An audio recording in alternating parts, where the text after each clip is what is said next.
नमस्कार दोस्तों, मैं आपका दोस्त एस्ट्रो एस अजमेरा।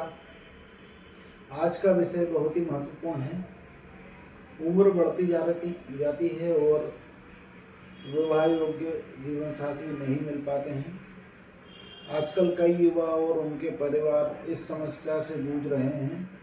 उम्र 30-35 से उससे अधिक उनकी हो जाती है, लेकिन विवाह के प्रस्ताव आते हैं तो वो टूट जाते हैं या हो नहीं पाते हैं। जीवन साथी नहीं मिलता है, परिवार चिंतित रहता है, लड़के लड़कियां तनाव में रहते हैं। लेकिन घबराएं नहीं, क्योंकि ज्योतिष शास्त्र और आध्यात्मिक उपायों से इस देरी को दूर किया जा सकता है। मैं आपका दोस्त एस्ट्रो एस अजमेरा, जन कल्याण ज्योतिष केंद्र से। आज हम चर्चा करें कि विवाह में देरी के कारणों को हम कैसे हटा सकते हैं, उसके क्या प्रभावी उपाय हैं। यह जानकारी मैं आपको आज देने के लिए आया हूँ। यह समस्या क्यों है और उसका समाधान क्या है, जिससे कि सबका जीवन सुखमय हो सके। तो सबसे पहले हम समझते हैं कि विवाह में देरी क्यों होती है। ज्योतिषी के अनुसार जन्म कुंडली में सप्तम भाव विवाह का घर होता है। उसका स्वामी शुक्र होता है। वो प्रेम और विवाह का कारक होता है। और गुरु ग्रह विवाह के लिए शुभ स्थिति लड़कियों के लिए और शुक्र ग्रह लड़कों के लिए महत्वपूर्ण होती है। यदि इनमें कोई दोष हो, जैसे मंगल दोष, शनि की दृष्टि, राहु केतु का प्रभाव या पितृ दोष हो, तो विवाह में बाधाएं आती है और उलझने आती, मतलब बात चलती है पर वो पूरी नहीं हो पाती है। तो उस नकारात्मक प्रभाव को हम कैसे हटा सकें, यही विचार आज हम करने के लिए बैठे हैं और इसी विषय में हम बात करेंगे। विवाह जैसे सुख से दूर जो बच्चे रहते हैं उनके लिए क्या वर्तमान समय में वो कैरियर और फोकस, सामाजिक बदलाव और सही मैच ना मिलना भी उसका कारण होता है। लेकिन मुख्य रूप से ग्रहों की दशा और कर्मों का प्रभाव होता है। उदाहरण के लिए कई लोग हमें बताते हैं कि अच्छे रिश्ते तो आते हैं, लेकिन अंतिम समय में बात बिगड़ जाती है। यह राहु के प्रभाव से होता है, जो भ्रम पैदा करता है। राहु का काम है भ्रम को पैदा करना। या शनि की 7.5 चल रही हो तो देरी स्वाभाविक रूप से हो जाती है। जैन धर्म में हम मानते हैं कि जीव के कर्म ही उसके भाग्य को बनाते हैं, इसलिए उपायों से ज़्यादा हम शुद्ध कर्म से ग्रहों को अनुकूल बनाने की बात करते हैं। लेकिन भगवान से विवाह के देवता हैं, और क्योंकि यह पार्वती जी के साथ गृहस्थ जीवन का प्रतीक है, शिव पार्वती की पूजा से विवाह का योग बनता है। तो अब बात करते हैं उम्र के अनुसार उपायों की। दोस्तों, अगर विवाह योग जो बालक बालिकाएं हैं उनकी उम्र लगभग 25-30 साल के लगभग हो गई है और विवाह उनका नहीं हो पा रहा है, 25 से 30 वर्ष के बीच में हो गए हैं, तो इस उम्र में गुरु और शुक्र की शक्ति बढ़ाना चाहिए। लड़की है तो गुरु और लड़का है तो शुक्र। हर गुरुवार को लड़कियों को पीले वस्त्र पहने, भगवान शिवलिंग पर सुगंधित जल दूध अर्पित करें, ओम नमः शिवाय इस मंत्र का 108 बार जाप करें। साथ ही ओम पार्वती पते नमः मंत्र का रोजाना जाप करें। गुरुवार को केले के पेड़ पर की पूजा करें, इससे गुरु बहुत मजबूत हो जाते हैं और विवाह के योग बनते हैं। हो सके तो गुरुवार का व्रत करें।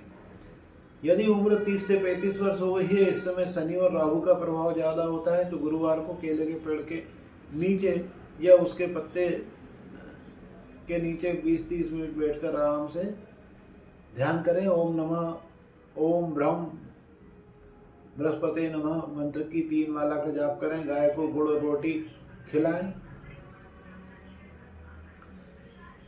गुरुवार का व्रत भी उनको करना चाहिए। ऐसे ही लड़कों के लिए क्या करना है, उनका विवाह का कारक ग्रह होता है शुक्र, तो उनको शुक्र को मजबूती प्रदान करने के लिए शुक्र के उपाय करना चाहिए। यहाँ चंद्र और शनि की शांति भी जरूरी है। सोमवार को शिवलिंग पर बेलपत्र अर्पित करना चाहिए और जिस पर ओम नमः शिवाय लिख देना चाहिए। कच्चा दूध अर्पित करें। सोमवार को व्रत रखें और शाम को ओम नमः शिवाय का जाप करें। गाय को पेड़ा या मिठाई खिलाएं, इससे चंद्र मजबूत होता है और विवाह में आने वाली बाधाएं दूर हो जाती हैं। इन उपायों के साथ आप रोजाना ओम नमः शिवाय या ओम नमः भगवते वासुदेवाय के जाप भी कर सकते हैं। उससे भी बहुत जल्दी विवाह के योग बन जाते हैं और नकारात्मक जो ऊर्जा होती है वह शुभ दूर हो जाती है और भाग्य को वो मंत्र जागृत करता है। एक सच्ची घटना मैं आपसे साझा करना चाहूँगा। एक 38 वर्षीय लड़की थी, युवती थी, जिसको शादी के रिश्ते बार बार टूट जाते थे और बहुत परेशान थे वो मेरे पास आए थे। मैंने उनको कुछ उपाय बताए थे। शिव पार्वती की पूजा करना है और ये मंत्र की जाप करना है। 3 महीने में उनके शादी के विवाह के अच्छे रिश्ते आ गए और विवाह पक्का भी हो गया। ऐसे कई उदाहरण हैं। प्रिय दर्शकों, यदि आपको यह जानकारी पसंद आ गई हो और लाभदायक लग रही हो तो कृपया हमारे चैनल को आप सब्सक्राइब कर दें, वीडियो को लाइक कर दें और सोशल मीडिया पर मुझे फॉलो कर लें। साथ ही आप कमेंट सेक्शन में अपनी समस्या जो भी हो वो लिख सकते हैं और जैसे विवाह में देरी, रिश्ता टूटना आदि, और अपना जन्म का विवरण।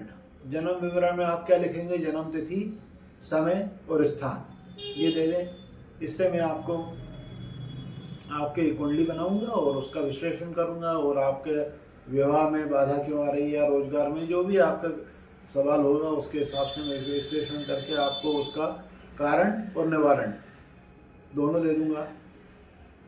चलिए अब आगे बढ़ते हैं। विवाह में देरी के अन्य कारण क्या होते हैं?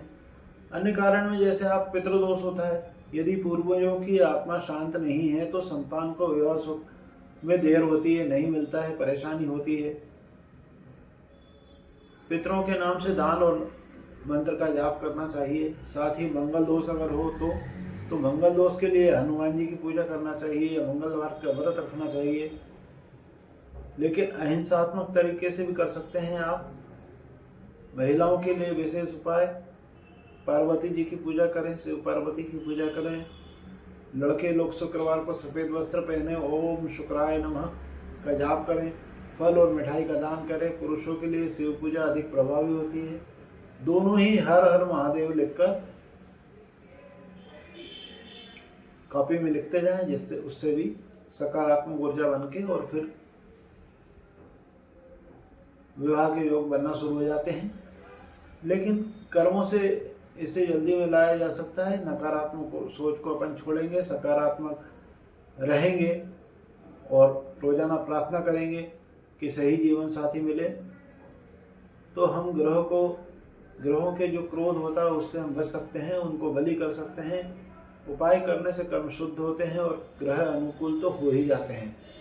एक और महत्वपूर्ण बात मैं आपको बता दूं कि कुंडली मिलान बहुत जरूरी होती है। बिना कुंडली मिलान के अपने को रिश्ता नहीं करना चाहिए, इससे बाद में समस्या आ सकती है। मैं हमेशा सभी लोगों से कहता हूं कि जब भी रिश्ता कोई आए तो केवल नाम से आप गुण मत मिलाइए।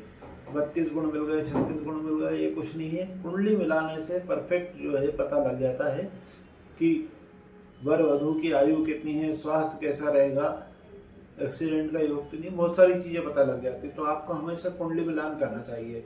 तो दोस्तों, अगर आपको ये जानकारी अच्छी लग रही हो, उपयोगी लग रही हो तो कृपया आप वीडियो को लाइक, चैनल को सब्सक्राइब कर दें।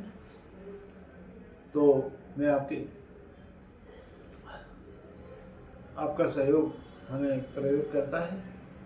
अंत में मैं कुछ और जरूरी बात आपसे करना चाहूँगा कि विवाह का योग बढ़ाने के लिए आपको पीपल के पेड़ की परिक्रमा करना है और जल चढ़ाना है।